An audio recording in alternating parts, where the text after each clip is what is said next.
Hi and welcome. Now in this lecture, we're going to learn about different types of Wi-Fi protocols. There are three kinds of wireless security protocols out there, and those are WEP, WPA, and WPA2. Wi-Fi protocols are kind of logical to secure your Wi-Fi network, but it is sometimes a bit puzzling to understand which encryption's protocol to implement with all the acronyms. So now I will try to explain the difference among the encryption standard like WEP, WPA, etc. So you can understand which will work best. Wi-Fi security algorithms have been through many changes and upgrades since the 1990s to become more secure and effective. Different types of wireless security protocols were developed for home wireless network protection. The wireless security protocol are WEP, WPA, and WPA2, serving the same purpose, but being different at the same time. Not only do the protocols prevent unwanted parties from connecting to your wireless network, but also wireless security protocols encrypt your private data sent over the airwaves. No matter how protected and encrypted, wireless security cannot keep up in safety with wired network.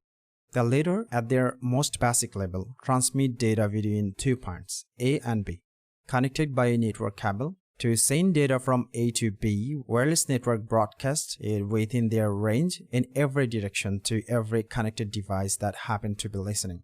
Okay, let's have a closer look at WEP, WPA, and WPA2.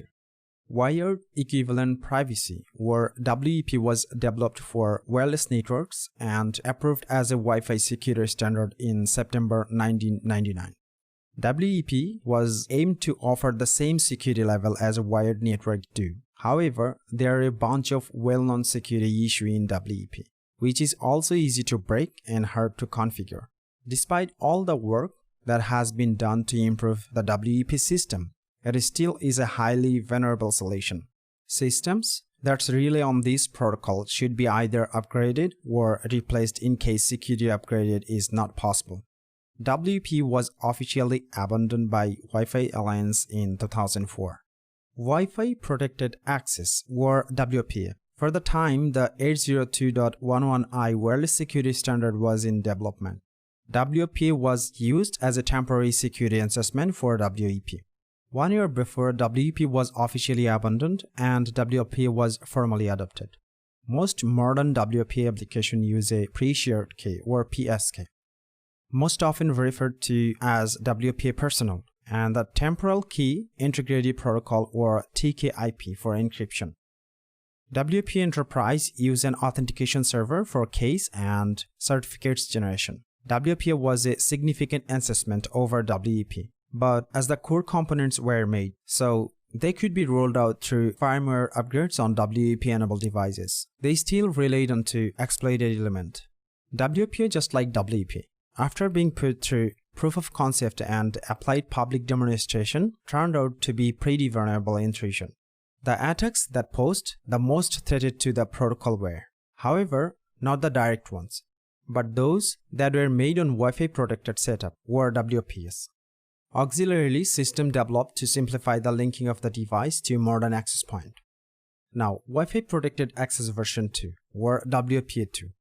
The 802.11i wireless security standard-based protocol was introduced in 2004.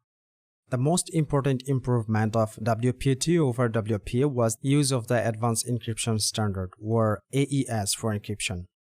AES is approved by the US government for encrypting the information classified as top secret. So it must be good enough to protect home network. At this time, the main vulnerability to a WPA2 system is when the attacker already has access to a secure Wi-Fi network and can gain access to certain key to perform an attack on the other devices on the network. This being said, the security suggestions for the known WPA2 vulnerabilities are mostly significant to the networks of enterprise level and not really relevant for small home networks. Unfortunately, the possibility of the attacks via the Wi-Fi protected setup, WPS, is still high the current WPA2 capable access point, which is the issue with WPA also. And even through breaking into a WPA2 secured network through this whole will take anywhere around 2 hours to 14 hours. And it is still a real security issue. And WPS should be disabled, and it would be good if the access point firmware could be reset to a distribution, not supporting WPS to entirely execute this attack vector. Now, the Wi-Fi Protected Setup, or WPS. Wi-Fi Protected Setup is a network security standard to create a secure wireless home network. The goal of the protocol is to allow home users who know little of wireless security and may be intimidated by the available security options to set up Wi-Fi protected access, as well as making it is easy to add a new device to existing network without entering long passphrase. A major security flaw was relieved in December 2011 that affects wireless routers with the WPS PIN features, which most recent models have been enabled by default. The flaw allows a remote attacker to recover the WPS PIN in a few hours with a brute force attack. The users have been urged to turn off the WPS PIN features, although this not be possible on the some router models. So, what do you think? What is the best protocol for Wi-Fi security? I hope you understand which protocol works best for Wi-Fi security. That's all for this lecture, so see you in the next one. Bye.